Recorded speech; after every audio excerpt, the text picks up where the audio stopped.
ಸ್ತೋತ್ರವಾಗಲಿ. ದೇವರು ನೆನ್ನೆದ್ದ ಹಾಗೆ ಇವತ್ತಿರುವ ಹಾಗೆ ನಿತ್ಯ ನಿರಂತರವು ನೆಲೆಯಾಗಿದ್ದ. ಆಮೆನ್. Hallelujah, hallelujah. ಚೆನ್ನಾಗಿದ್ದೀರಾ? ಸಂತೋಷವಾಗಿದ್ದೀರಾ? ಕರ್ತನಲ್ಲಿ ಯಾವಾಗಲೂ ಹೆಂಗಿರ್ಬೇಕು? ಸಂತೋಷವುಳ್ಳವರಾಗಿಯೇ ಇರಬೇಕು. ಆಮೆನ್. Hallelujah, hallelujah. ಈ ದಿನದಲ್ಲಿ ಒಂದು ವಾಕ್ಯವನ್ನ, ಒಂದು ಪ್ರೇರೇಪಣೆ ಬಂತು. ನಿನ್ನೆ ದಿವಸದಲ್ಲಿ ಪ್ರಾರ್ಥನೆ ಮಾಡ್ತಾ ಇರುವಾಗ, ನಿನ್ನೆ ಒಂದು ಉಪವಾಸ ಪ್ರಾರ್ಥನೆ ಬೆಳಗ್ಗೆ ನಾನು ಮಾಡ್ತಾ ಇರುವಾಗ ಒಂದು ಪ್ರೇರೇಪಣೆ ಬಂತು, ಈ ವಾಕ್ಯವನ್ನ ಕೊಡಬೇಕು ಎಂಬುದಾಗಿ. ಅದಕ್ಕೆ ಆ ಒಂದು ವಾಕ್ಯವನ್ನು ನಾವು ಓದಿಕೊಳ್ಳೋಣ. ಪ್ರಸಂಗಿಯ ಪುಸ್ತಕ 5ನೇ ಅಧ್ಯಾಯ, ಪ್ರಸಂಗಿ 5ನೇ ಅಧ್ಯಾಯ 6ನೇ ವಚನ.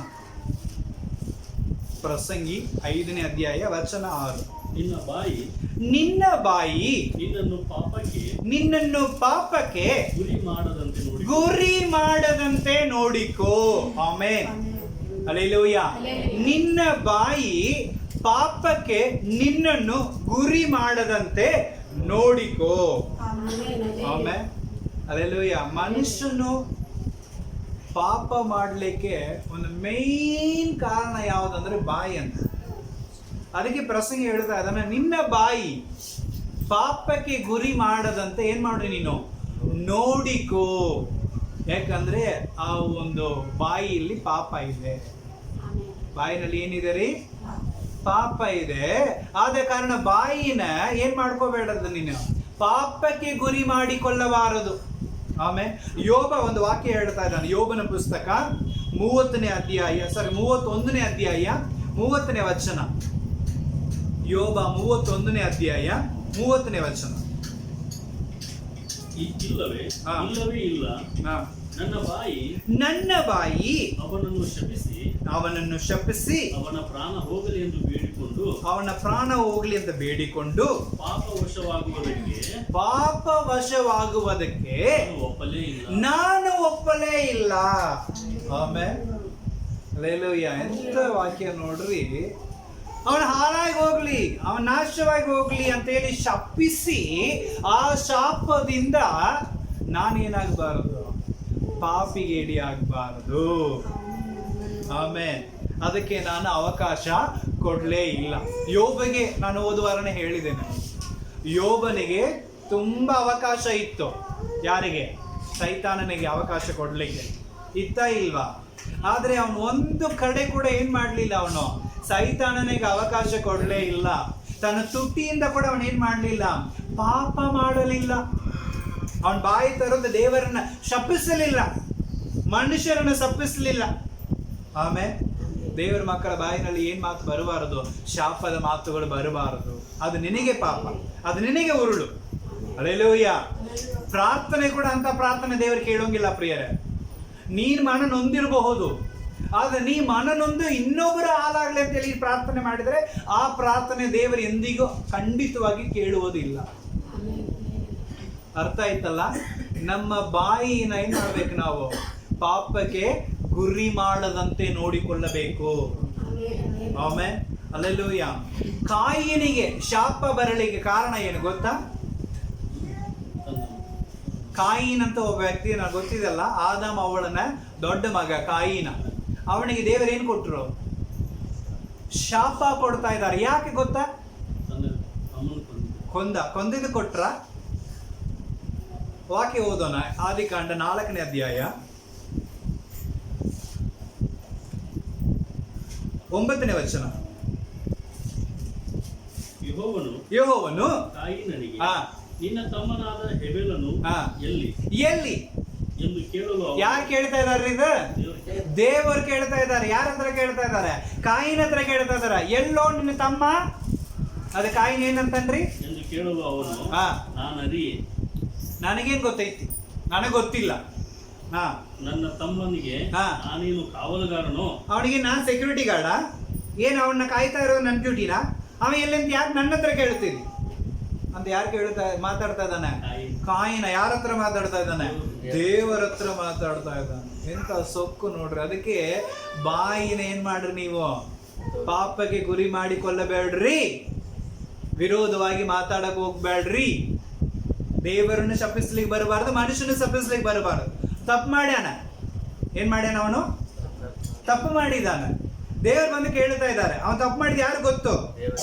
ಯಾಕಂದ್ರೆ ಹಿಂದಿನ ವಾಕ್ಯದಲ್ಲಿ ನಾವು ನೋಡ್ತದೆ, ಕಾಯಿನನ ರಕ್ತವು ನನ್ನ ಹತ್ರ ಬಂದು ಮಾತಾಡಿದೆ. ಆಮೇಲೆ ಕಾಯಿನನ ಶಬ್ದ ರಕ್ತದಲ್ಲಿ ಇತ್ತಂತೆ. ಆ ರಕ್ತದ ಶಬ್ದವು ಎಲ್ಲಿ ಬಂದು ಮಾತಾಡ್ತಾ ಇದೆ? ದೇವರ ಹತ್ರ ಬಂದು ಮಾತಾಡ್ತಾ ಇದೆ. ಹಂಗಾಗಿ ಅವನ ಬಗ್ಗೆ ವಿಚಾರಿಸ್ಲಿಕ್ಕೆ ನಾನು ಬಂದಿದ್ದೀನಿ. ಎಲ್ಲಿ ಅವ? ನನಗೇನು ಗೊತ್ತು? ನನಗೆ ಗೊತ್ತಿಲ್ಲ. ಅವನಿಗೆ ನಾನೇನು ಸೆಕ್ಯೂರಿಟಿಯನ್ನ ಅಂತೇಳಿ ದುಡುಕಿ ವಿರೋಧವಾಗಿ ಸಿಟ್ಟಿನಲ್ಲಿ ಅವನೇನ್ ಮಾಡಿದ? ಮಾತಾಡಿದ. ಹಾಗಾಗಿ ದೇವರ ಕೋಪಕ್ಕೆ ಅವನೇನಾದ? 11ನೇ ವಚನ ಏನಿದೆ? ಈಗ ನೀನು ನಿನ್ನ ಕೈಯಿಂದ ಸುರಿಸಿದ ನಿನ್ನ ತಮ್ಮನ ರಕ್ತದಿಂದ ನೆನೆದ ಈ ಭೂಮಿಯಿಂದ ನಿನಗೆ ಶಾಪ ಬಂತು. ನಮ್ಮ ಟ್ರಾನ್ಸ್ಲೇಷನ್ ಅಲ್ಲಿ ಹೆಂಗಿದೆ ಅಂದ್ರೆ, ನಿನ್ನ ಕೈಯಿಂದ ತೆಗೆದುಕೊಂಡ ಈ ಭೂಮಿ, ಬಾಯಿ ತೆಗೆದುಕೊಂಡ ಈ ಭೂಮಿಯಿಂದ ನಿನಗೆ ಶಾಪ ಬಂತು. ಆಮೇಲೆ ಅಲ್ಲೆಲೂಯ, ಭೂಮಿಗೆ ಕೂಡ ಬಾಯಿ ಇದೆ. ಆಮೇಲೆ ಅಲ್ಲೆಲೂಯ, ಹೌದಲ್ರಿ? ಅದಕ್ಕೆ ಮಳೆ ಬಂದ ನೀರು ಕುಡಿತಾ ಇರುತ್ತೆ. ಆಮೇಲೆ ಅಲ್ಲಿಂದ ನಾವೇನ್ ಮಾಡ್ತೀವಿ? ಒಳಗಿಂದ ನೀರು ತಗೊಳ್ತಾ ಇರ್ತೀವಿ, ಒಳಗಿಂದ ಪೆಟ್ರೋಲ್ ತಗೊಳ್ತಾ ಇದ್ದೀವಿ. ಸೊ ಒಳಗೆ ಅನೇಕ ಕಾರ್ಯಗಳಿದೆ. ದೇವರು ಅನೇಕ ಸೃಷ್ಟಿಗಳನ್ನು ಮಾಡಿ ನಮಗೋಸ್ಕರ ಕೊಟ್ಟಿದ್ದಾನೆ. ಹಲ್ಲೆಲೂಯ. ಸೊ ನಿನ್ನ ಕೈಯಿನಿಂದ ಬಾಯಿ ತೆಗೆದುಕೊಂಡ ಈ ಭೂಮಿ ಇಂದ ನೀನೇನಾಗಿದ್ದೀ? ಶಾಪ. ಅಂದ್ರೆ ಭೂಮಿ ಮಾತಾಡಿದೆ, ಹೌದು ನಾವೇನು ರಕ್ತವನ್ನು ನಾನು ತಕೊಂಡೀನಿ. ನೀನು ಒಂದು ವೇಳೆ ಸುಳ್ಳು ಮಾತಾಡಬಹುದು. ದೇವರ ಸೃಷ್ಟಿ ಮಾಡಿದ ಯಾವುದೇ ಸೃಷ್ಟಿನೂ ಸುಳ್ಳು ಮಾತಾಡೋಂಗಿಲ್ಲ. ಅದು ಸಾಕ್ಷಿ ಕೊಡುತ್ತೆ ನ್ಯಾಯ ತೀರ್ಪಿನ ದಿನದಲ್ಲಿ. ಹಲ್ಲೆಲೂಯ. ನೀನ್ ಅನ್ಕೋಬಹುದು, ನಾಲ್ಕು ಗೋಡೆ, ಯಾರು ಇಲ್ಲ, ನಾನು ಪಾಪ ಮಾಡಿ ಯಾರು ಗೊತ್ತೈತಿ, ನಾನು ನೀತಿವಂತನಾಗಿ ಏನ್ ಮಾಡಬಹುದು, ಹೊರಗೆ ತೋರಿಸ್ಕೋಬಹುದು.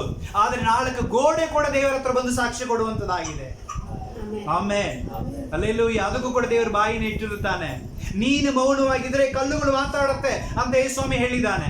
ಅಲ್ಲೆಲ್ಲ ಕಲ್ಲುಗಳಿಗೆ ಕೂಡ ದೇವರು ಏನ್ ಕೊಟ್ಟಿರ್ತಾನೆ? ಬಾಯಿನ ಕೊಡುತ್ತಾನೆ. ಹಲ್ಲೆಲೂಯ. ಬಂಡೆಯಲ್ಲಿ ಹೊಡೆದ ತಕ್ಷಣ ಬಂಡೆಯಿಂದ ನೀರೇನಾಯ್ತು? ಹೊರಗೆ ಬಂತು. ದೇವರು, ಯಾಕಂದ್ರೆ ದೇವರು ಆ ಬಂಡೆ ಒಳಗೆ ನೀರನ್ನಿಟ್ಟು ಅದಕ್ಕೊಂದು ಬಾಯಿನ ಕೊಟ್ಟಿದ್ದ. ಹಲ್ಲೆಲೂಯ. ಆದ ಕಾರಣ ಬಾಯಿಗೆ ಕಡಿವಾಳ ಹಾಕಬೇಕು ನಾವು. ಆಮೇಲೆ ನಿನ್ನ ಬಾಯಿನ ಪಾಪಕ್ಕೆ ಏನ್ ಮಾಡಬಾರ್ದು? ನೀನು ಗುರಿ ಮಾಡಬಾರ್ದು. ಇನ್ನೊಬ್ಬರನ್ನ ಶಾಪ ಮಾಡ್ತಾ ಇದೀಯಾ, ನೀನು ಪಾಪಗಸ್ತೆ ಆಗ್ತಾ ಇದ್ದೀಯ.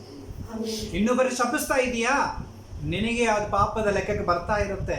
ಸೊ ದಯವಿಟ್ಟು ಏನ್ ಮಾಡಬಾರದು? ನಾವು ನಮ್ಮ ಬಾಯಿನ ಪಾಪಕ್ಕೆ ಗುರಿ ಮಾಡಿಕೊಳ್ಳಬಾರದು. ಆಮೇಲೆ ಅಲ್ಲೆಲ್ಲೋ ವಾಕ್ಯವನ್ನು ಓದಬಹುದು. ಯಾಕೋಬನ ಪುಸ್ತಕ 3ನೇ ಅಧ್ಯಾಯ 8ನೇ ವಚನ.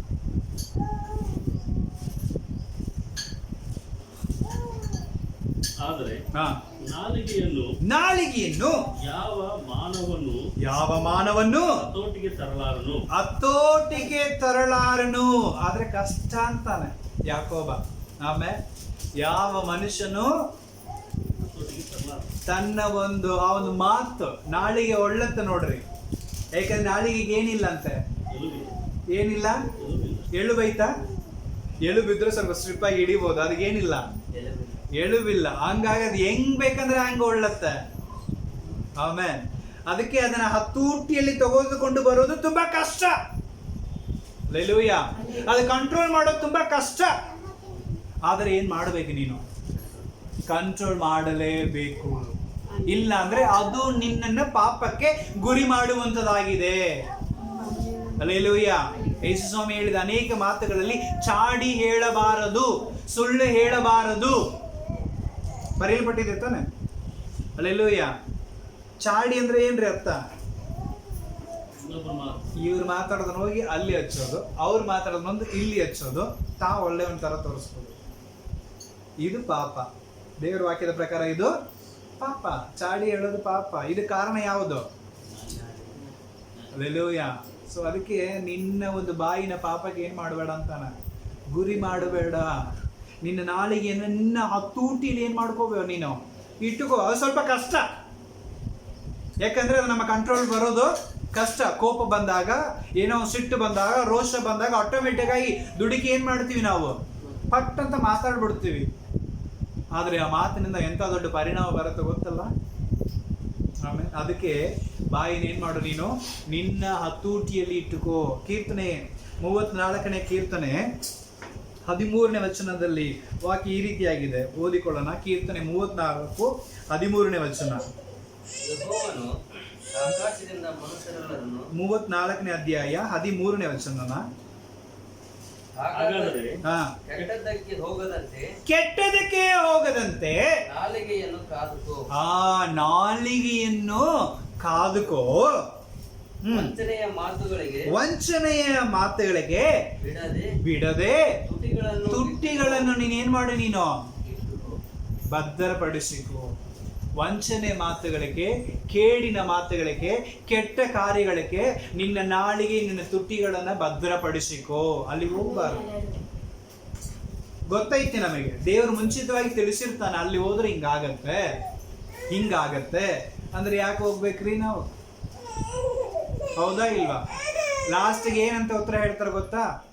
ಹೋಗಿ ತಪ್ಪು ಮಾಡ್ಬಿಟ್ಟಿ, ಅಲ್ಲಿ ಹೋಗಿ ತಪ್ಪು ಮಾಡಿನ್ರಿ, ಇಲ್ಲಿ ಹೋಗಿ ಏನ್ ಮಾಡಿನ್ರಿ, ತಪ್ಪು ಮಾಡಿನ್ರಿ. ದೇವ್ರು ಮುಂಚಿತವಾಗಿ ಮಾತಾಡಿರ್ತಾನೆ ಹೋಗ್ಬೇಡ ಅಂತ. ಆಮೇಲೆ ಅಲ್ಲಿ ಅರ್ಥ ಆಯ್ತಲ್ಲ ಪ್ರಿಯರೇ? ಸಾದ ಕಾರಣ ವಂಚನೆಯ ಮಾತುಗಳಿಗೆ, ಮೋಸದ ಮಾತುಗಳಿಗೆ, ಕೇಡಿನ ಮಾತುಗಳಿಗೆ ನಿನ್ನ ನಾಲಿಗೆ ತುಟಿಗಳನ್ನು ಏನ್ ಮಾಡಬೇಡ, ನೀನು ಬಿಡಬೇಡ, ನಿನ್ನ ತೂಟಿಯಲ್ಲಿ ಇಟ್ಟುಕೋ ಎಂಬುದಾಗಿ ಭಕ್ತನು ಬರೆದಿದ್ದಾನೆ. ಆಮೇಲೆ ಅಲ್ಲೆಲ್ಲೋ ಇವತ್ತು ನಮ್ಮ ಬಾಯಿಗಳನ್ನು ನಾವೇನ್ ಮಾಡಬೇಕು, ಕಡಿವಾಲ ಹಾಕಬೇಕು. ಯಾಕೋಬನ ಪುಸ್ತಕ 3ನೇ ಅಧ್ಯಾಯ 5ನೇ ವಚನದಲ್ಲಿ ಏನಂತ ಬರೆಯಲ್ಪಟ್ಟಿದೆ? ಯಾಕೋಬ 3:5. ಕುದುರೆಗೆ ಏನ್ ಮಾಡ್ತಾರಂದ್ರೆ,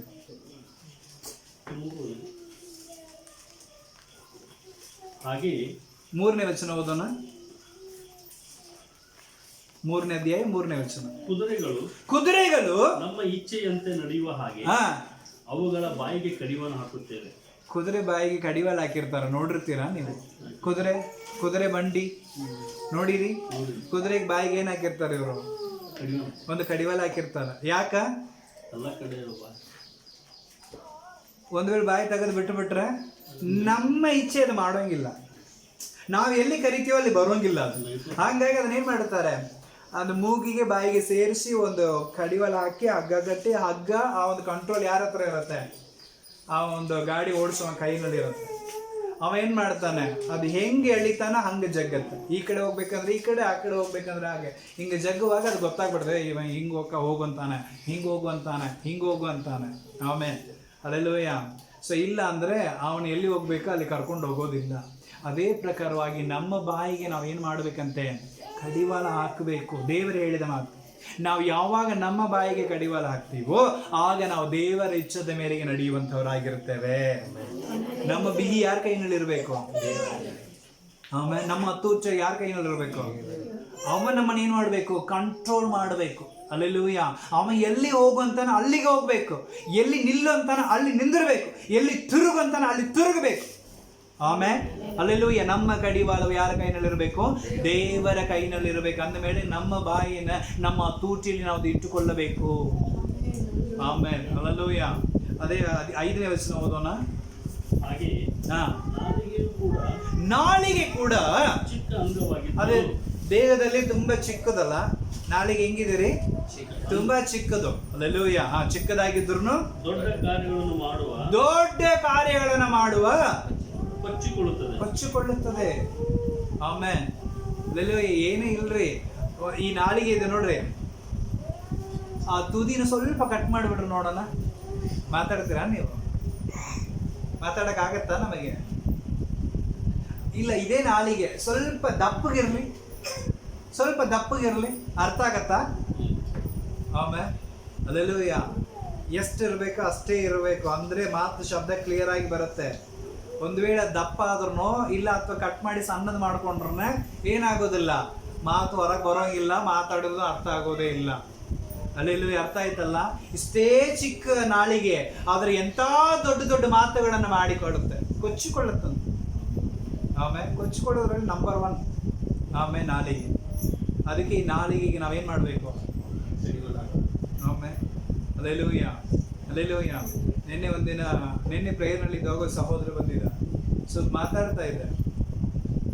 ಇನ್ನು ಪ್ರೇಯರ್ 10 ಗಂಟೆಗೆಲ್ಲ 10 ಗಂಟೆಗೆ ಬರಬೇಕು. ಇಷ್ಟೊತ್ತಿಗೆ ಏನು ಮಾಡಿದ್ರು ಅಂತ ಮಾತಾಡುವಾಗ, ದುಡಿಲಿಕ್ಕೆ ಹೋಗ್ಲೇಬಾರ್ದನ್ರಿ, ವಾಕ್ಯ ಏನು ಹೇಳತ್ತೀರಿ, ದುಡಿಬೇಕಂತ ಹೇಳತ್ತೇವ್ರಿ, ಧ್ವನಿ ಎತ್ತಿ ಮಾತಾಡ್ತಾರೆ. ಒಮ್ಮೆ ಸೋತ್ರ. ಆಮೇಲೆ ಸ್ತೋತ್ರ ಅಂದೆ ನಾನು. ಹಲ್ಲೆಲೂಯಾ. ಎಷ್ಟು ಧ್ವನಿ ಜೋರು ಬಂತಂದ್ರೆ ನಾನೇ ಗಾಬರಿ ಆಗ್ಬಿಟ್ಟು ನೋಡ್ರಿ, ಅಷ್ಟು ಧ್ವನಿ ಜೋರು ಬಂತು. ಆಮೇಲೆ ಹಲ್ಲೆಲೂಯಾ. ಅದೇ ದೇವರ ವಾಕ್ಯ ಎಷ್ಟೋ ಇದೆ, ಎಷ್ಟೋ ವಾಕ್ಯಗಳಿದೆ.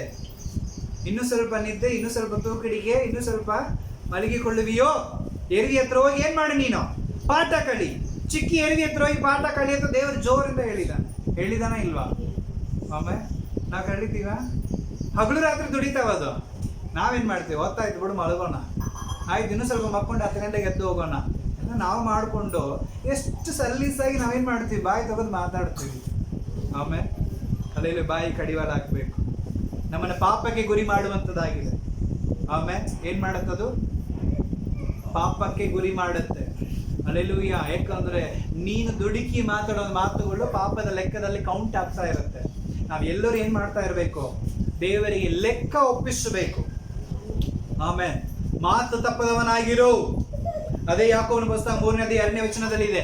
ಮಾತು ತಪ್ಪದವನಾಗಿರುವವನೇ ಪರಿಪೂರ್ಣ ಪುರುಷನಾಗಿರಲಿಕ್ಕೆ ಸಾಧ್ಯ. ಅಷ್ಟು ಇಂಪಾರ್ಟೆಂಟ್ ರೀ ಮಾತು, ಬಾಯಿ, ನಾಲಿಗೆ. ಹಲ್ಲೆಲೂಯಾ. ಅದನ್ನ ನಮ್ಮ ಹತೋಟಿಯಲ್ಲಿ ಇಟ್ಟುಕೊಳ್ಳೋದು ಒಳ್ಳೇದು. ನಮ್ಮ ಹತೋಟಿಯಲ್ಲಿ ಇಟ್ಟುಕೊಳ್ಳೋದು ಒಳ್ಳೇದು. ಹಲ್ಲೆಲೂಯಾ. ಅರ್ಥ ಆಯ್ತಲ್ಲ? ಸೊ ಆದ ಕಾರಣ ಅದಕ್ಕೆ ಏನು ಕೊಡಬೇಡ್ರಿ, ಅವಕಾಶ ಕೊಡಬೇಡ್ರಿ ಕೊಚ್ಚಿಕೊಳ್ಳಲಿಕ್ಕೆ. ನನ್ನಿಂದ ಆಯ್ತು, ಈ ಒಂದು ಶಬ್ದ ಎಲ್ಲರೂ ಮಾತಾಡುದು, ನನ್ನಿಂದ ಆಯ್ತು. ಆಮೇಲೆ ನಾನಿಲ್ಲ ಅಂದ್ರೆ ಅವ್ರು ಇಲ್ರಿ. ಅವತ್ತು ಮಾತ್ರ ನಾನು ಹೋಗಿ ಒಂದ್ಸಲ ಮಾತಾಡ್ಲಿಲ್ಲ ಅಂದ್ರೆ ಅವ್ರ ಗತಿ ಏನಾಗ್ತಿತ್ತು ಗೊತ್ತೇನ್ರಿ? ನಾನು ನಾನು ನಾನು ಆಮೇಲೆ ಹಲ್ಲೆಲೂಯಾ. ನಿನ್ನನ್ನು ಕರ್ಕೊಂಡು ಹೋಗಿದ್ದು ಯಾರಲ್ಲಿ? ನಿನ್ನ ಮಾತಾಡಿಸಿದ್ದು ಯಾರಲ್ಲಿ? ಎಲ್ಲಾ ಹೊಗಳಿಕೆ ಯಾರಿಗೆ ಹೋಗ್ಬೇಕು?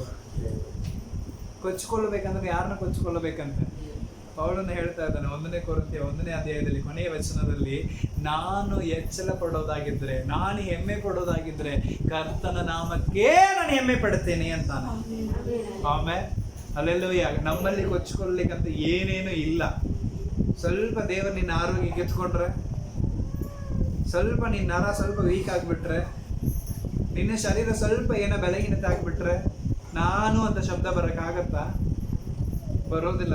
ದೇವರು ಕೊಟ್ರೆ ಮಾತ್ರ ಈಗ ನಾನು, ದೇವರು ತಗೊಂಡ್ಬಿಟ್ರೆ ನಾನು ಏನೇನೋ ಇಲ್ಲ. ಆದ ಕಾರಣ ನಾವು ಕೊಚ್ಚಿಕೊಳ್ಳಲಿಕ್ಕೆ ನೀವು ಅವಕಾಶ ಕೊಡಬೇಡ್ರಿ. ಆಮೇಲೆ ಕಡಿವಾಲ ಹಾಕಿ ನಿಮ್ಮ ಬಾಯಿಗೆ ಏನ್ ಮಾಡ್ರಿ? ನೀವು ಕಡಿವಾಲ ಹಾಕ್ರಿ. ಇನ್ನೊಬ್ಬರ ತೀರ್ಪು ಮಾಡಬೇಡ. ನಿನಗೂ ಕೂಡ ಏನಾಗತ್ತೆ? ತೀರ್ಪು ಆಗತ್ತೆ. ಸ್ವಾಮಿ ಹೇಳಿದಾನ ಇಲ್ವಾ? ಅಲ್ಲಿ ನಾವೆಲ್ಲರಿಗೂ ತೀರ್ಪು ಮಾಡ್ತೀವಿ. ಅವನ್ ಸರಿ ಇಲ್ಲ, ಇವನ್ ಸರಿ ಇಲ್ಲ, ಇವನ್ ಸರಿ ಇಲ್ಲ, ಅವನ್ ಸರಿ ಇಲ್ಲ. ನೀ ಎಷ್ಟೋ ಸರಿ ಇಲ್ಲ, ಅದನ್ನು ದೇವರ ಲೆಕ್ಕದಲ್ಲಿ ಸೇರಿಸಿಟ್ಟಿರ್ತಾನೆ. ಹಲ್ಲೆಲೂಯಾ. ಸೊ ಇನ್ನೊಬ್ಬರನ್ನ ಏನ್ ಮಾಡಬಾರ್ದು? ನಾವು ತೀರ್ಪು ಮಾಡಲಿಕ್ಕೆ ಹೋಗಬಾರದು. ಫಸ್ಟ್ ನೀನ್ ಕರೆಕ್ಟ್ ಆಗಿದೀಯಾ? ನಿನ್ನನ್ನು ನೀನ್ ಏನ್ ಮಾಡು? ಸರಿಪಡಿಸಿಕೊ, ಹಿಡಿದುಕೋ. ಆಮೇಲೆ ಇನ್ನೊಬ್ಬರು. ಅದೇ ವಾಕ್ಯದಲ್ಲಿ ನೋಡ್ತೇವೆ, ಬೆಂಕಿ ಕಿಡಿ ಇದೆ ನೋಡು, ಅದು ತುಂಬಾ ಚಿಕ್ಕ, ಹೌದಲ್ವಾ? ಈಗ ಬೇಸಿಗೆ ಕಾಲದಲ್ಲಿ ಬಿಸಿಲು ಜಾಸ್ತಿ ಇದ್ದಾಗ ಕಾಡುಗಳಲ್ಲಿ ಬೆಂಕಿ ಹತ್ಕೊಂಡ್ಬಿಡುತ್ತೆ. ಸಣ್ಣ ಕಿಡಿ ಏನಿಲ್ಲ, 1-2 ಕಲ್ಲು ಅಥವಾ 2 ಮರ ಹಿಂಗೆ ರಬ್ಬ ಆದ್ರೆ ಏನಾಗತ್ತೆ? ಕಿಡಿ ಎತ್ತು ಬಿಡುತ್ತೆ. ಆ ಕಿಡಿಯಿಂದ ಎಂತ ದೊಡ್ಡ ಪರಿಣಾಮ ಬರುತ್ತೆ? ದೊಡ್ಡ ಕಾಡನ್ನ ಅದು ಏನ್ ಮಾಡ್ಬಿಡುತ್ತಂತೆ? ಸುಟ್ಟಾಕ್ಬಿಡುತ್ತೆ. ಆದರೆ ಅದೇ ರೀತಿಯಾಗಿ ನಮ್ಮ ನಾಲಿಗೆ, ಆ ವದ್ಯವಿನ ಪೂರ್ತಿ ಮನೇಲಿ ಹೋದ್ರು ಅದೇ ರೀತಿಯಾಗಿ ನಮ್ಮ ನಾಲಿಗೆ ಇದೆ ಅಂತೆ. ಹಲ್ಲೆಲೂಯಾ. ಅದು ಚಿಕ್ಕ ಅಂಗವಾಗಿದ್ರು ದೊಡ್ಡ ದೊಡ್ಡ ಮಾತುಗಳನ್ನು ಆಡುವಂತದ್ದಾಗಿದೆ. ಹಲ್ಲೆಲೂಯಾ. ಆ ಒಂದು ಸಣ್ಣ ಅಂಗ ನಮ್ಮನ್ನು ದೊಡ್ಡ ಪಾಪಕ್ಕೆ ಗುರಿ ಮಾಡುವಂತದ್ದಾಗಿದೆ. ಹಲ್ಲೆಲೂಯಾ. ಆದ ಕಾರಣ ನಿಮ್ಮ ಮಾತುಗಳನ್ನು ಏನ್ ಮಾಡ್ರಿ? ನೀವು ಬಿಗಿ ಹಿಡಿದು ಆ ತೂಟಿಯಲ್ಲಿ ಇಟ್ಕೊಳ್ಬೇಕು. ಆಮೇಲೆ ಅದು ನಿಮ್ಮ ಕಂಟ್ರೋಲ್ನಲ್ಲಿ ಇರಬೇಕು. ಅದು ನನ್ನ ಕಂಟ್ರೋಲ್ನಲ್ಲಿ ಇರೋದಂದ್ರೆ ದೇವರ ಕಂಟ್ರೋಲ್ನಲ್ಲಿ ಇರಬೇಕು. ಹಲ್ಲೆಲೂಯಾ. ಜ್ಞಾನೋಕ್ತಿಗಳ ಪುಸ್ತಕ 21ನೇ ಅಧ್ಯಾಯ 23ನೇ ವಚನ. ಜ್ಞಾನೋಕ್ತಿಗಳು 21ನೇ ಅಧ್ಯಾಯ 23ನೇ ವಚನ.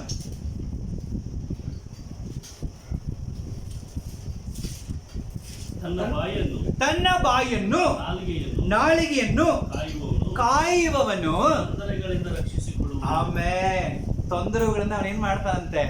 ರಕ್ಷಣೆಯನ್ನು ಹೊಂದಿಕೊಳ್ಳುತ್ತಾನೆ. ತನ್ನ ಆತ್ಮವನ್ನು ಏನ್ ಮಾಡ್ತಾನೆ? ಅವನು ರಕ್ಷಿಸಿಕೊಳ್ಳುವಂತವನಾಗಿದ್ದಾನೆ. ಆಮೇಲೆ ಅಲ್ಲಿ ಅರ್ಥ ಆಯ್ತಲ್ಲ ಪ್ರಿಯರೇ? ನಮ್ಮ ಆತ್ಮ ಭದ್ರವಾಗಿರ್ಬೇಕು, ನಾನು ರಕ್ಷಣೆಯಲ್ಲಿ ಇರಬೇಕು, ನಾನು ಸರಿಯಾಗಿರ್ಬೇಕು, ನನಗೆ ಏನು ತೊಂದರೆಗಳು ಬರಬಾರದಂದ್ರೆ ನನ್ನ ಬಾಯಿ ಏನ್ ಮಾಡ್ಬೇಕು? ಕಂಟ್ರೋಲ್ ನಲ್ಲಿ ಇರಬೇಕು. ನನ್ನ ನಾಳಿಗೆ ಏನಾಗಿರ್ಬೇಕು? ಕಂಟ್ರೋಲ್ ನಲ್ಲಿ. ಅದನ್ನ ಕಾಯುವವನು ತನ್ನ ಪ್ರಾಣವನ್ನ ಕಾಯ್ದುಕೊಳ್ಳುತ್ತಾನೆ.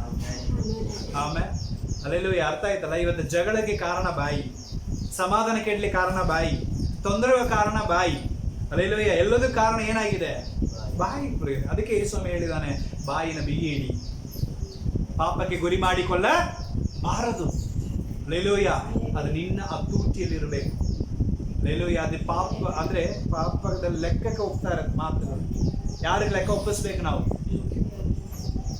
ಅಲ್ಲೆಲ್ಲೂಯ್ಯ, 10 ರೂಪಾಯಿ ಕೊಟ್ಟು 20 ಸಲ ಕೇಳ್ತೀನಿ ನಾನು.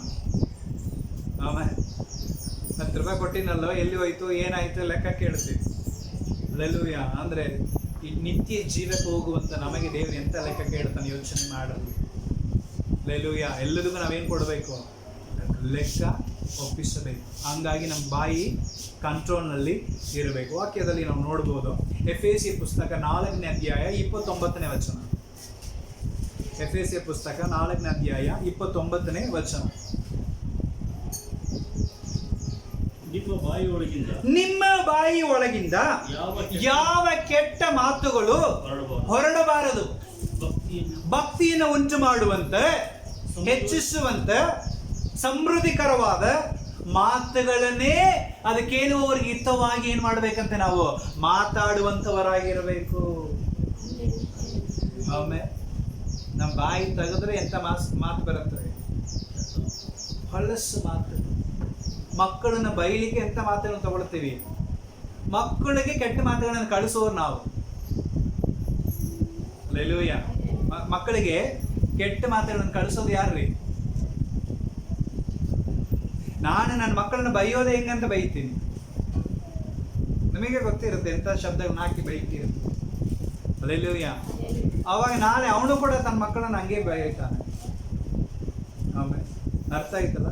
ಕೆಟ್ಟ ಮಾತುಗಳು ಒಂದು ಬಾಯಿಂದ ಏನಾಗಬಾರ್ದಂತೆ, ಹೊರಡಲೇ ಕೂಡುದು. ಕಂಟ್ರೋಲ್ ಮಾಡಬೇಕು. ಅದು ಈ ಕಡೆ ಅಂತೂ ಸಗಜ ಮಾತುಗಳಾಗ್ಬಿಟ್ಟು ಮಾತಿಗೆ ಕೆಟ್ಟ ಶಬ್ದ ಬರುತ್ತೆ. ಅಲ್ಲೆಲ್ಲೂಯ್ಯ. ಸೊ ಮಕ್ಕಳನ್ನ ದಯವಿಟ್ಟು ಕೆಟ್ಟ ಶಬ್ದಗಳಿಂದ ಏನ್ ಮಾಡಬೇಡ್ರಿ, ನೀವು ಬೈಬೇಡ. ಬೇಕಂದ್ರೆ ಯಾವುದೋ ಒಂದು ಪ್ರಾಣಿ ಹೆಸರನ್ನು ಕೂಡ ಹೇಳಿ ಬೈರಿ. ಪ್ರಾಣಿಗಳೆಲ್ಲ ದೇವರಿಗೆ ಪ್ರಯೋಜನವಾಗಿದೆ. ಆಮೇಲೆ ಅಲ್ಲಿ ಯಾವುದಲ್ಲ ಕತ್ತೆ ಯೇಸುಸ್ವಾಮಿ ಏನ್ ಮಾಡಿದೆ? ಹೊತ್ತುಕೊಂಡು ಬಂದಿದೆ. ನಾಯಿ ಅಂತ ಅನಿಸಿಕೊಂಡಿದ್ದವಳು ಯೇಸುಸ್ವಾಮಿ ತಾಯಿನ ಸ್ಥಾನಕ್ಕೆ ಬಂದಿದ್ರು. ಅಲ್ಲೆಲ್ಲೂ ಯಾವುದಾ ಇಲ್ವಾ? ಇಂಥ ಮಾತುಗಳನ್ನು ಬೆಳೆಸಿದ್ರೆ ನಂಬಿಗಸ್ತರ ಪ್ರಾಣಿಗಳಾಗಿ ಎಲ್ಲ ದೇವರಿಗೆ ಮೆಚ್ಚಬಹುದು. ಆದ್ರೆ ನಾವು ಎಂತೆಂಥ ಮಾತುಗಳನ್ನು ಆಡ್ತೀವಿ ಅಂದ್ರೆ ನಮಗೆ ಕೇಳಲಿಕ್ಕೆ ಆಗೋದಿಲ್ಲ. ಅಂತ ಮಾತುಗಳನ್ನ ಆಡಿ ಮಕ್ಕಳನ್ನು ಬೈತಾ ಇರ್ತೀವಿ. ಆಮೇಲೆ ಅರ್ಥ ಆಯ್ತಲ್ಲ ಪ್ರಿಯ? ಮಕ್ಕಳು ನಿಜವಾಗ್ಲೂ ಮಕ್ಕಳ ಗುಣ ಅದು. ಆದ್ರೆ ಅಂತ ಹೇಳಿ ಮಕ್ಕಳು ನಾವು ಯಾಕಂದ್ರೆ ನಾಲಿಗೆಗೆ ಏನಿದೆ? ಅಧಿಕಾರ ಇದೆ. ದೇವ್ರು ಏನ್ ಕೊಟ್ಟ ನಾಲಿಗೆಗೆ? ಆಶೀರ್ವಾದವು ಶಾಪವು ನಮ್ಮ ಬಾಯಿನಲ್ಲಿ ಕೆಳಗಿದೆ, ಅಧಿಕಾರ ಕೊಟ್ಟಿದ್ದಾನೆ. ನಾವು ಏನ್ ಮಾತಾಡ್ತೀವೋ ಅದು ಆಗತ್ತಂತ. ಅಲ್ಲೆಲ್ಲೂ ಅದಕ್ಕೆ ಅಷ್ಟು ಶಕ್ತಿ ಇದೆ. ಅದಕ್ಕೆ ಬಾಯಿನ ಏನ್ ಮಾಡ್ರಿ? ಕಂಟ್ರೋಲ್ ಮಾಡ್ರಿ ಅಂತ. ಬಾಯಿನ ಏನ್ ಮಾಡ್ರಿ? ನೀವು ಕಂಟ್ರೋಲ್ ಮಾಡ್ರಿ. ನೀನ್ ದುಡುಕಿ ಮಾತಾಡ್ಬಿಡ್ತಿ. ಒಂದು ವೇಳೆ ಅವನ್ ನೀತಿವಂತನಾಗಿದ್ರೆ, ಅವನು ಒಳ್ಳೆಯವನಾಗಿದ್ರೆ, ಅವನ ದೇವರ ಮನುಷ್ಯನಾಗಿದ್ರೆ, ಅವನು ಒಂದು ವೇಳೆ ಯಾವುದೇ ಪಾಪ ಮಾಡದವನಾಗಿದ್ರೆ, ನೀನು ಆಡಿದ ಒಂದೊಂದು ಮಾತುಗಳು ನಿನಗೆ ಒಳ್ಳಿ ಬರುವಂತದಾಗಿದೆ. ಅರ್ಥ ಆಯ್ತಲ್ಲ? ನೀನು ಆಶೀರ್ವದಿಸುವಂತವರನ್ನು ನಾನು ಆಶೀರ್ವದಿಸ್ತೇನೆ, ನೀನು ಶಪಿಸುವಂತವ್ರು ನಾನು ಶಪಿಸ್ತೇನೆ. ದೇವರು ಯಾರಿಗೆ ವಾಗ್ದಾನ ಕೊಟ್ಟಿದ್ರು? ಅಬ್ರಹಾಮನಿಗೆ ವಾಗ್ದಾನ ಕೊಟ್ಟಿದ್ರು. ಆಮೇಲೆ ಅಂದ್ರೆ ಅರ್ಥ ಏನು? ನಾವು ಏನ್ ಮಾಡ್ತೀವೋ ದೇವರು ನಮಗೆ ಮಾಡ್ಲಿಕ್ಕೆ ರೆಡಿಯಾಗಿದ್ದಾನೆ. ಆದರೆ ನಾವು ಮಾಡೋದು ಸರಿಯಾಗಿದೆಯಾ? ನಿಜವಾಗ್ಲೂ ಆಶೀರ್ವದಿಸುವಂತವ್ರನ್ನ ಆಶೀರ್ವದಿಸ್ತಾ ಇದ್ದೀನಾ? ಅಲ್ಲೆಲ್ಲೂಯ್ಯ. ಇದುವೇ ಅಬ್ರಹಾಮನ ದೇವರು ಕೊಟ್ಟ ವಾಗ್ದಾನ. ಆದ್ರೆ ಯೇಸುಸ್ವಾಮಿ ಬಂದು ಏನಂತ ಮಾತಾಡಿದ? ಲೂಕ 6ನೇ ಅಧ್ಯಾಯದಲ್ಲಿ, ನಿಮ್ಮನ್ನ ಶಪಿಸುವವ್ರನ್ನ ಕೂಡ ನೀವೇನ್ ಮಾಡ್ರಿ? ನೀವು ಆಶೀರ್ವದಿಸ್ರಿ. ಇದೇ ಸ್ವಾಮಿ ಮಾತು.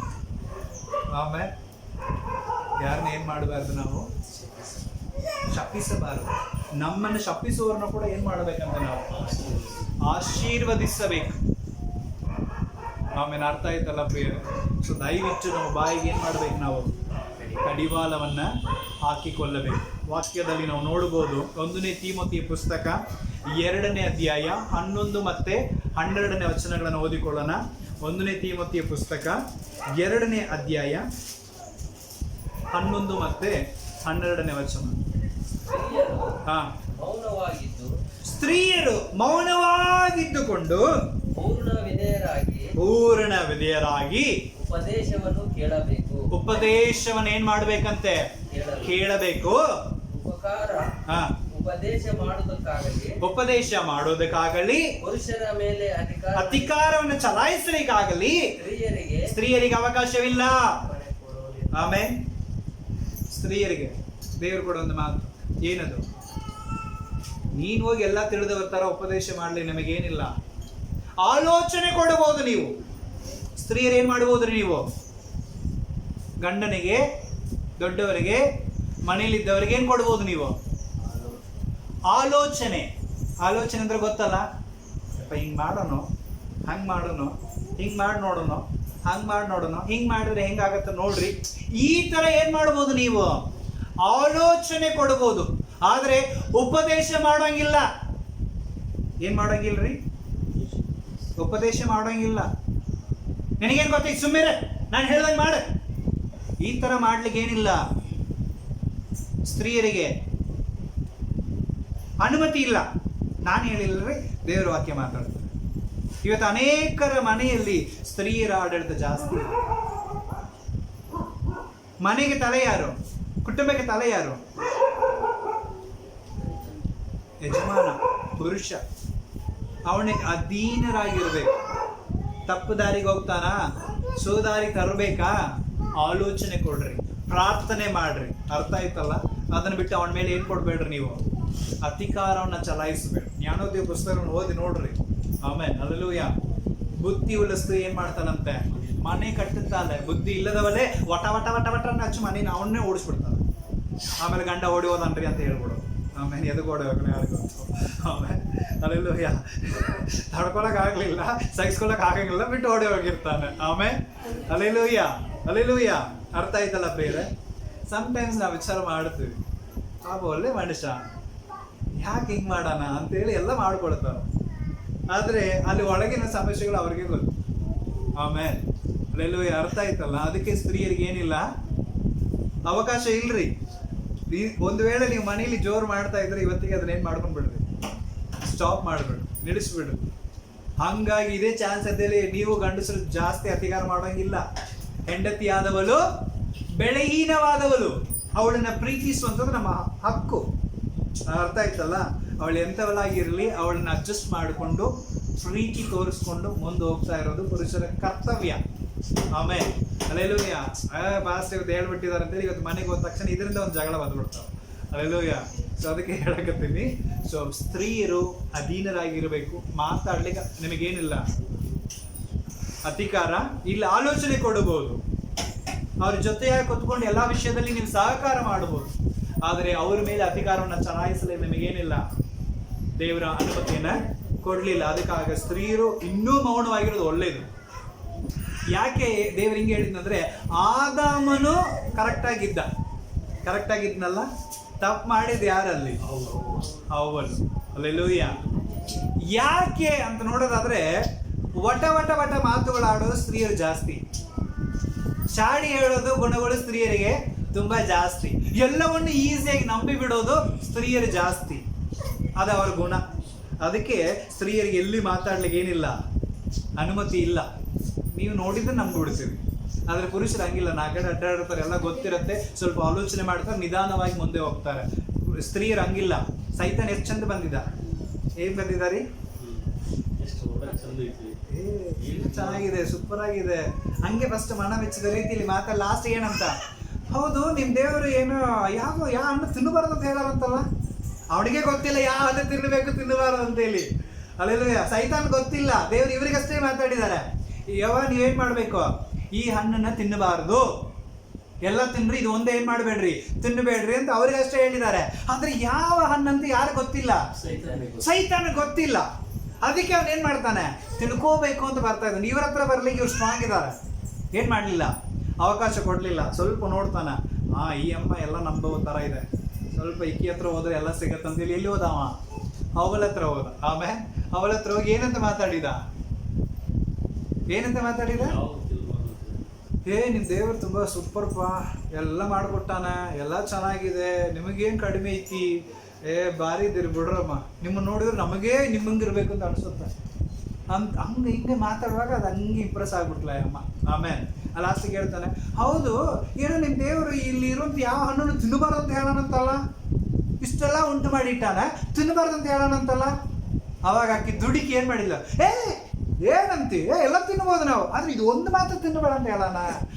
ಅದೇ ಬೇಕಾಗಿತ್ತು ಅವನಿಗೆ. ಅಲ್ಲೆಲ್ಲೂಯ್ಯ, ಅರ್ಥ ಆಯ್ತಲ್ಲ? ಯಾವ ಹಣ್ಣಂತ ಗೊತ್ತಿಲ್ಲ ಅವನಿಗೆ, ಸುಮಾರು ಹಣ್ಣುಗಳಿದೆ, ಅವನಿಗೆ ಬೇಕಾಗಿರೋದು ಯಾವ್ದು ಅದಕ್ಕೆ ಅವ ಕೇಳಿದ. ಆಕಿ ದುಡಿಗೆ ಏನು ಮಾಡಿಲ್ಲ, ಮಾತಾಡ್ಬಿಟ್ರು. ಅರ್ಥ ಆಯ್ತಲ್ಲ? ಯಾಕೆ ಸ್ತ್ರೀಯರಿಗೆ ಅನುಮತಿ ಇಲ್ಲ, ದುಡುಕ್ ಬಿಡ್ತಾರೆ. ಆಮೇಲೆ ಅದರಲ್ಲೂ ಈ ಜಗಳಕ್ಕೆ ಅರ್ಧ ಕಾರಣ ಯಾರು? ಸ್ತ್ರೀಯರು. ಮನೆಯಲ್ಲಿ ವಟ ಜಾಸ್ತಿ ಹಚ್ಚೋದು ಯಾರು? ಗುಣಗುಟ್ಟೋದು ಯಾರು? ಎಲ್ಲ ಸ್ತ್ರೀಯರ ಗುಣ. ಅದಕ್ಕೆ ದೇವರ ವಾಕ್ಯದಲ್ಲಿ ಇದೆಲ್ಲ ಮಾಡಬೇಡ್ರು ಅಂತ ಹೇಳಿ ದೇವರು ಎಚ್ಚರಿಸ್ತಾನೆ. ನಾವು ಸಮಾಧಾನಕರವಾಗಿರ್ಬೇಕಂದ್ರೆ, ನಮ್ಮ ಜೀವಿತವು ಚೆನ್ನಾಗಿರ್ಬೇಕಂದ್ರೆ ನಾವೇನು ಮಾಡಬೇಕು? ನಮ್ಮ ಬಾಯಿ ನಾವು ತೂಕಿಯಲ್ಲಿ ಇಟ್ಕೋಬೇಕು. ಆಮೇಲೆ ಸ್ತ್ರೀಯರಿಗೆ ಮಾತಾಡಲಿ ದೇವರು ಏನು ಕೊಡ್ತಾ ಇಲ್ಲ, ಅನುಮತಿ ಕೊಡುತ್ತಾ ಇಲ್ಲ. ವಾಕ್ಯವನ್ನು ಓದಿಕೊಳ್ಳೋಣ. 1ನೇ ಕೊರಿಂಥಿಯರವರ ಬರೆದ ಪತ್ರಿಕೆ 6ನೇ ಅಧ್ಯಾಯ 6ನೇ ವಚನ. 1ನೇ ಕೊರಿಂಥಿಯರವರ ಬರೆದಂಥ ಪತ್ರಿಕೆ 6ನೇ ಅಧ್ಯಾಯ 6ನೇ ವಚನ. ಅದಕ್ಕೆ ಬದಲಾಗಿ ಒಬ್ಬ 6ನೇ ಅಧ್ಯಾಯ 6ನೇ ವಚನ. ತನ್ನವನಾದ ಜಾಣನು ನಿಮ್ಮಲ್ಲಿ ಒಬ್ಬನಾದರೂ ಇಲ್ಲವೋ?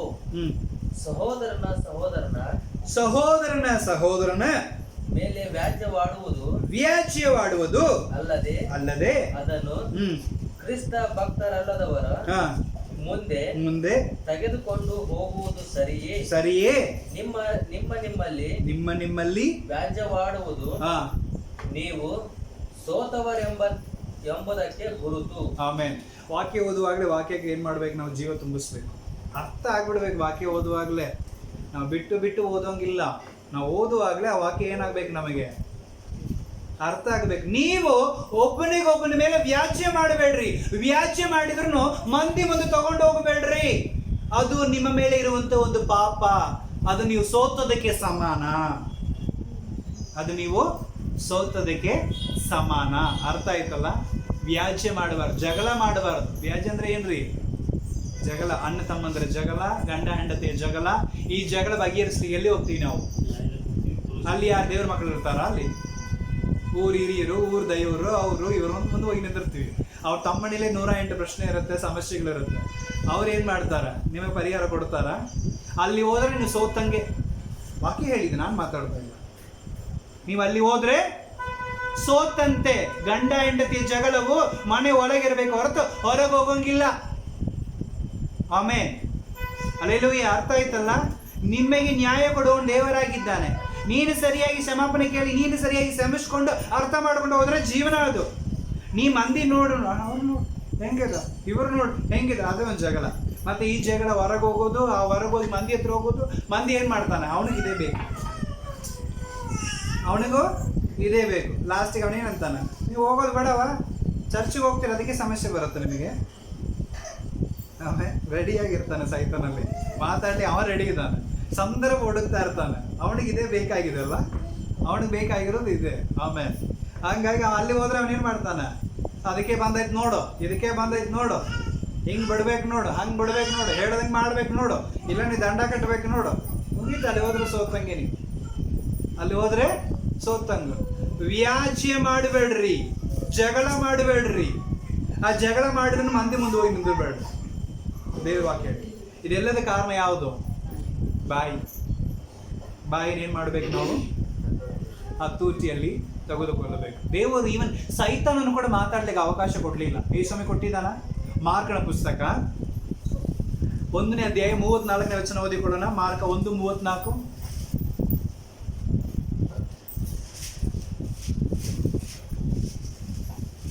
ಆಗ ಆತನು ನಾನಾ ರೀತಿಯ ರೋಗಗಳಿಂದ ಅಸ್ವಸ್ಥರಾಗಿದ್ದ ಬಹು ಜನರನ್ನು ಸ್ವಸ್ಥ ಮಾಡಿ ಅನೇಕ ದೆವ್ವಗಳನ್ನು ಬಿಡಿಸಿದನು.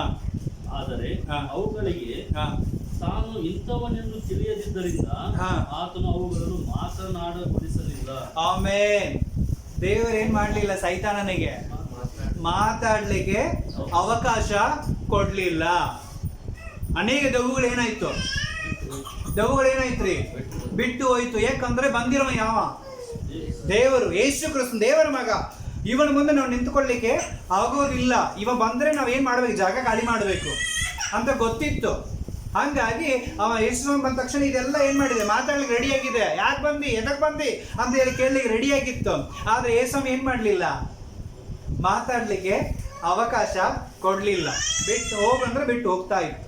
ಆಮೇಲೆ ಲೂಕನ ಪುಸ್ತಕದಲ್ಲಿ ಕೂಡ 4ನೇ ಅಧ್ಯಾಯ 41ನೇ ವಚನದಲ್ಲಿ ವಾಕ್ಯ ಹಿಂಗೆ ಇದೆ. ಲೂಕ 4ನೇ ಅಧ್ಯಾಯ 41ನೇ ವಚನದಲ್ಲಿ ಯೇಸುಸ್ವಾಮಿ ಹತ್ರ ಯಾರು ಬಂದಿತ್ತಲ್ಲಿ? ದೆವ್ವ ಹಿಡಿದ ಮನುಷ್ಯ ಬಂದಿದ್ದ. ಆದ್ರೆ ದೇವ್ರು ಏನ್ ಮಾಡ್ಲಿಲ್ಲ ಅಲ್ಲಿ? ದೆವ್ವಗಳು ಸಹ ನೀನು ದೇವಕುಮಾರನೆಂದು ಅಬ್ಬರಿಸಿ ಅನೇಕರನ್ನು ಬಿಟ್ಟು ಹೋದವು. ಆತನು ಕ್ರಿಸ್ತನೆಂದು ದೆವ್ವಗಳಿಗೆ ಸ್ಪಷ್ಟವಾಗಿ ತಿಳಿಯದಿದ್ದರಿಂದ ದೆವ್ವಗಳಿಗೆ ಸ್ಪಷ್ಟವಾಗಿ ಗೊತ್ತು, ಇದು ದೇವರು, ಇದು ದೇವರ ಮಕ್ಕಳು, ಇದು ದೇವರ ವಾಕ್ಯ ಅಂತ ಸೈತಾನನಿಗೆ ತುಂಬಾ ಕರೆಕ್ಟ್ ಆಗಿ ಪರ್ಫೆಕ್ಟ್ ಆಗಿ ಗೊತ್ತು. ಆಮೇಲೆ ಅಲ್ಲೆಲ್ಲೂಯ್ಯ, ಅರ್ಥ ಆಯ್ತಲ್ಲ? ಅದಕ್ಕೆ ದೇವ್ರು ಏನ್ ಮಾಡ್ಲಿಲ್ಲ ಅಂತ ಅಲ್ಲಿ ಮಾತನಾಡ್ಲಿಕ್ಕೆ ಅವಕಾಶ ಕೊಡ್ಲಿಲ್ಲ, ಗದರಿಸಿದ, ಬಿಟ್ಟು ಹೋಗುವಂತೆ. ಆಮೇಲೆ ಅಲ್ಲೆಲ್ಲೂಯ್ಯ. ಇವತ್ತು ನಾವೇನ್ ಮಾಡ್ತಾ ಇದ್ದೀವಿ?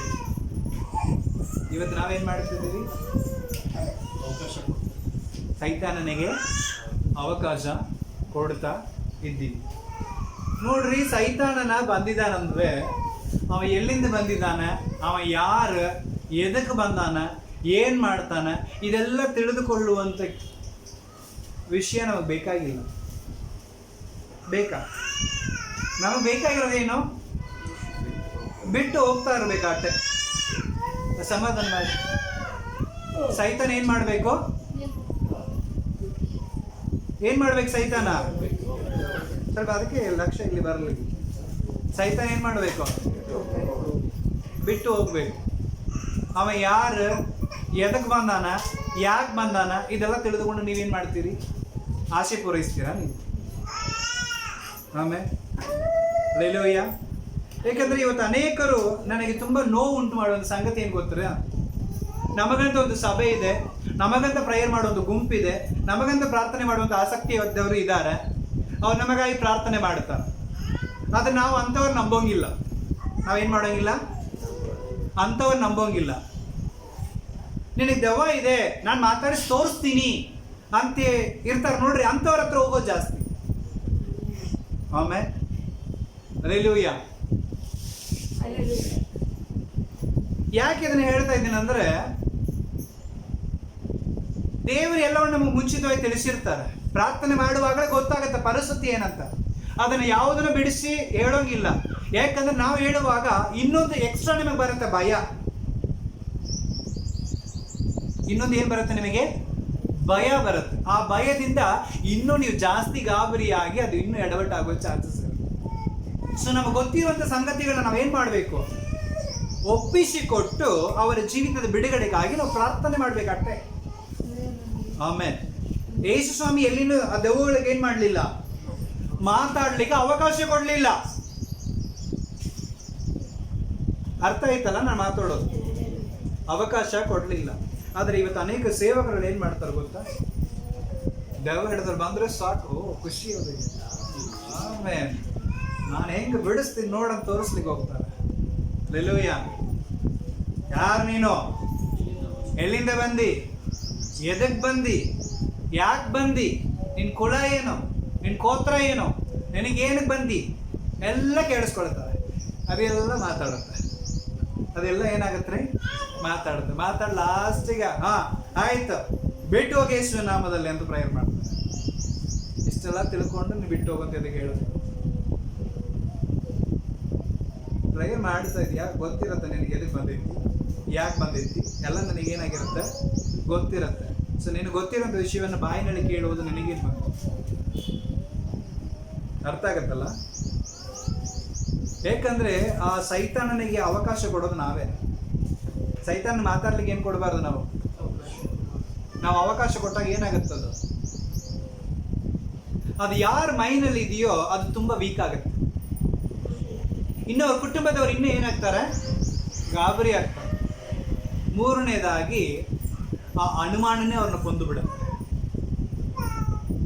ನನ್ನಲ್ಲಿ ದೆವ್ವ ಇದೆ, ನನ್ನನ್ನು ಸಾಯಿಸ್ಲಿಕ್ಕೆ ಅಂತಾನೆ ಬಂದೈತಂತೆ, ನಾವು ಸತ್ತೇ ಹೋಗ್ಬಿಡ್ತೀನಿ. ಇದು ಎಕ್ಸ್ಟ್ರಾ ಕುಂತು ಬಿಡತ್ತೆ ತಲೆಯಲ್ಲಿ. ಅರ್ಥ ಆಯ್ತಲ್ಲ ಪ್ರಿಯರೇ? ಸೊ ಹಾಗಾಗಿ ಸುಮ್ಮನೆ ನಷ್ಟಪಡೋದು ಯಾರು? ನಷ್ಟಪಡೋದು ಯಾರು? ನಾವೇ. ನಿಮ್ಮ ಸೇವಕರು ಗೊತ್ತಿಲ್ವ ನಿಮ್ಮ ಪರಿಸ್ಥಿತಿ? ನಿಮ್ಮ ಸೇವಕರು ಗೊತ್ತಿಲ್ಲ ನಿಮ್ಮ ಪರಿಸ್ಥಿತಿ? ನಿಮ್ಮ ಸೇವಕ ನಿಮಗಾಗಿ ಪ್ರಾರ್ಥನೆ ಮಾಡುವಂಗಿಲ್ಲ?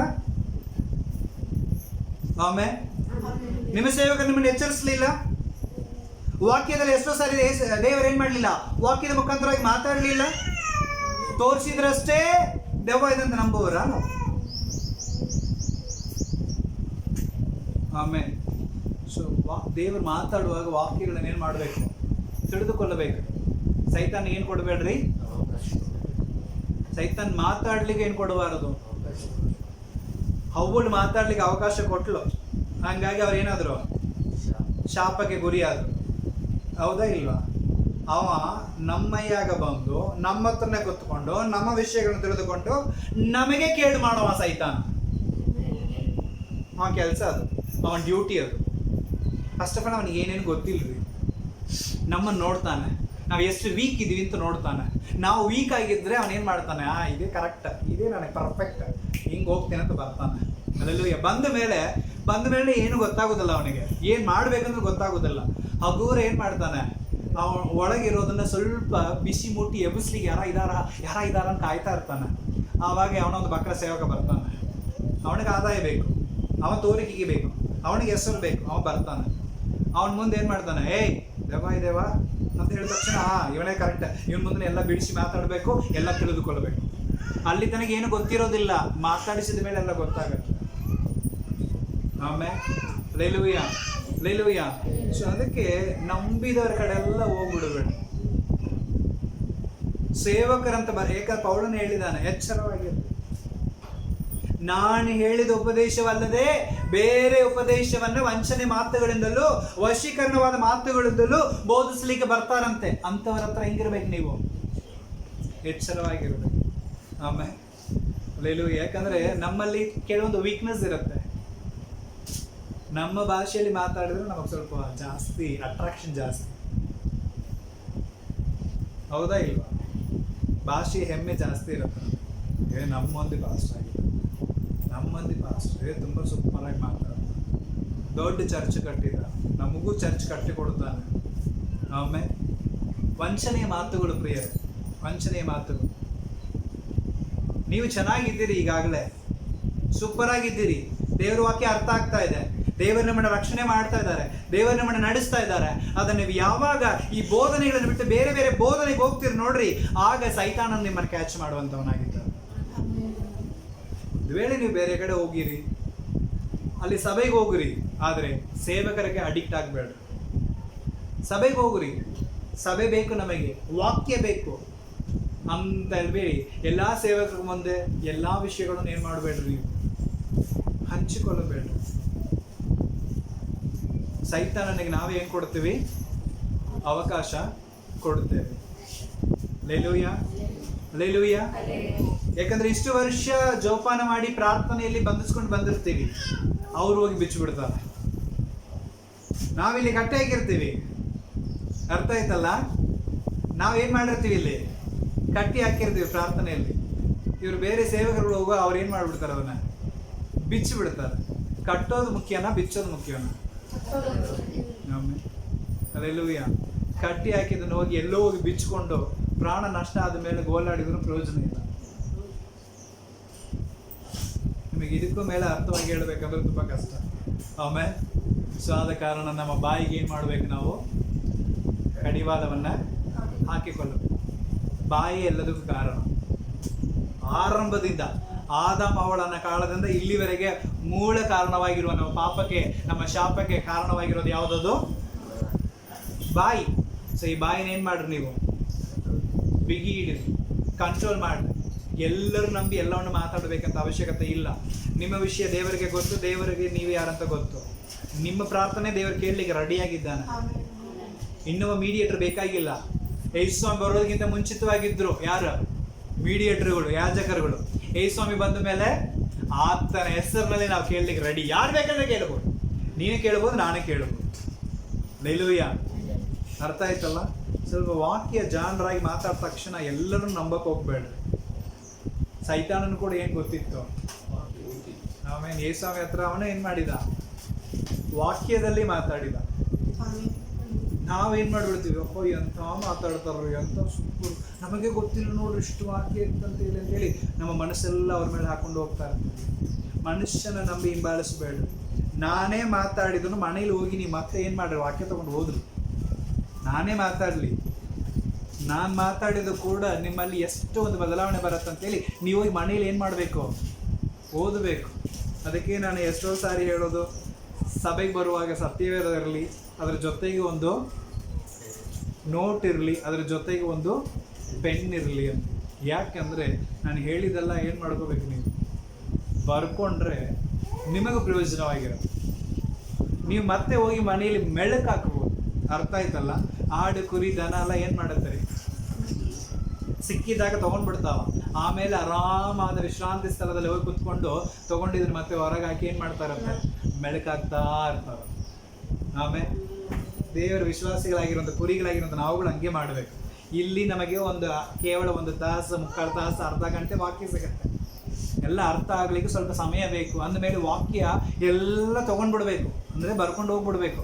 ಮನೇಲಿ ಹೋಗಿ ಫ್ರೀ ಟೈಮ್ ಇದ್ದಾಗ, ಖಾಲಿ ಸಮಯ ಇದ್ದಾಗ ಆ ವಾಕ್ಯಗಳನ್ನು ಪರಿಪೂರ್ಣವಾಗಿ ಓದಬೇಕು. ಆಮೇಲೆ ಓದಿ ಅದರಿಂದ ನಾವೇನು ಮಾಡಬೇಕು, ಅರ್ಥ ಮಾಡಿಕೊಂಡ್ರೆ ಇನ್ನೂ ಜ್ಞಾನ ನಮಗೆ ಜಾಸ್ತಿ ಬರುತ್ತೆ. ಅಲ್ಲೆಲ್ಲೂ ಅರ್ಥ ಆಯ್ತಲ್ಲ? ಸೊ ದೇವರ ವಾಕ್ಯಗಳು ನಮಗೇನು ಮಾಡಿಕೊಡಲಿ, ಆಶೀರ್ವಾದ ಮಾಡಿಕೊಡಲಿ. ಸೊ ಇವತ್ತಿನಿಂದ, ಈ ಕ್ಷಣದಿಂದ ಇಲ್ಲಿಂದ ಹೋಗುವಾಗಲೇ ನಾವು ಬಾಯಿಗೆ ಏನು ಹಾಕೊಂಡು ಹೋಗ್ಬೇಕು, ನಾವು ಕಡಿವಾಳ. ಆಮೇಲೆ ನಮ್ಮ ಕಂಟ್ರೋಲ್ ಯಾರ ಹತ್ರ ಇರಬೇಕು, ನಮ್ಮನ್ನು ಕಂಟ್ರೋಲ್ ಮಾಡುವ ಯಾರ? ಈಗ ತನ ಹಾಡಾಡಿದ್ವಿ, ನಮ್ಮೊಳಗೆ ವಾಸಿಸುವ ಪವಿತ್ರಾತ್ಮನೆ ಎಲ್ಲಿಗೆ ಹೋಗ್ಬೇಕು, ಏನೇನು ಮಾಡಬೇಕು, ನಮಗೆ ದಾರಿ ನಡೆಸು. ಆಮೇಲೆ ನಿನ್ನ ಚಿತ್ತವಿಲ್ಲದ ಸ್ಥಳಗಳಿಗೆ ಹೋಗದಂತೆ ನಮಗೆ ಸಹಾಯ ಮಾಡು. ಪರಿಶುದ್ಧಾತ್ಮನಿಗೆ ಏನು ಮಾಡ್ಬೇಕು, ನಾವು ಏನು ಮಾಡ್ಕೊಡ್ಬೇಕು ಶಂಕರಪ್ಪ ಅವರೇ? ಪರಿಶುದ್ಧಾತ್ಮನಿಗೆ ಏನು ಮಾಡಬೇಕು, ಅವಕಾಶ ಮಾಡಿಕೊಡ್ಬೇಕು. ಆಮೇಲೆ ಅಲ್ಲೆಲ್ಲೂ ಅರ್ಥ ಆಯ್ತಲ್ಲ? ಸೊ ಆದ ಕಾರಣ ದೇವರ ವಾಕ್ಯಗಳು ನಮಗೆ ಏನು ಮಾಡಲಿ, ಆಶೀರ್ವಾದ ಮಾಡಲಿ. ನಾವು ಪ್ರಾರ್ಥನೆಗಾಗಿ ಹೋಗ್ಬೋದು. ಸರ್ವಶಕ್ತನೋ ನೀತಿವಂತನೋ ಆಗಿರುವಂಥ ತಂದೆಯಾದ ದೇವರೇ, ಒಳ್ಳೆ ಅಮೂಲ್ಯವಾದ ವಾಕ್ಯಗಳಿಗಾಗಿ ಸ್ತೋತ್ರ. ದೇವರೇ, ನಮ್ಮ ಬಾಯಿಗಳಿಗೆ ನಾವು ಕಡಿವಾಳ ಹಾಕಬೇಕು. ಪಾಪಕ್ಕೆ ಗುರಿ ಮಾಡಿಕೊಳ್ಳದಂತೆ ನಿಮ್ಮ ಬಾಯಿಗಳನ್ನು ನೋಡಿಕೊಳ್ಳಿರಿ ಎಂಬುದಾಗಿ ಪ್ರಸಂಗಿ ಪುಸ್ತಕದಲ್ಲಿ ಹೇಳಿದ ಪ್ರಕಾರವಾಗಿ ಇವತ್ತು ಅನೇಕ ನಮ್ಮ ತೊಂದರೆಗಳಿಗೆ ಕಾರಣ ನಮ್ಮ ಬಾಯಾಗಿದೆ. ನಮ್ಮ ಬಾಯಿಯನ್ನು ಕರ್ತನೆ ನಾವು ರಕ್ಷಿಸಿಕೊಂಡ್ರೆ ನಮ್ಮ ಪ್ರಾಣವನ್ನೇ ನಾವು ರಕ್ಷಿಸಿಕೊಳ್ಳುತ್ತೇವೆ. ಆದ ಕಾರಣ ಈ ಒಂದು ನಾಲಿಗೆಗೆ, ತುಟಿಗಳಿಗೆ, ಬಾಯಿಗಳಿಗೆ ಅಪ್ಪ ನಿನ್ನ ಕಡಿವಾಳವನ್ನು ಹಾಕುತ್ತಾ ಇದ್ದೇವೆ. ನಿನ್ನ ದರ್ಶನದ ನಡೆಯುವಂಥ ಅನುಕೂಲತೆಯನ್ನು ಮಾಡು. ವಾಕ್ಯ ಕೇಳಿದ ಪ್ರತಿಯೊಬ್ಬರ ಜೀವಿತದಲ್ಲಿಯೂ ದೊಡ್ಡ ಕಾರ್ಯಗಳನ್ನು ಮಾಡಿಸು, ಆಶೀರ್ವದಿಸಿಕೊಡು, ನಡೆಸಿ. ಯೇಸುವಿನ ನಾಮದಲ್ಲಿ ಪ್ರಾರ್ಥಿಸ್ತೇವೆ ನಮ್ಮ ಜೀವ ಉಳಿಸೋರಿಗೆ ತಂದೆಯಾದ ದೇವರೇ. Amen. Amen. God bless you. Praise the Lord.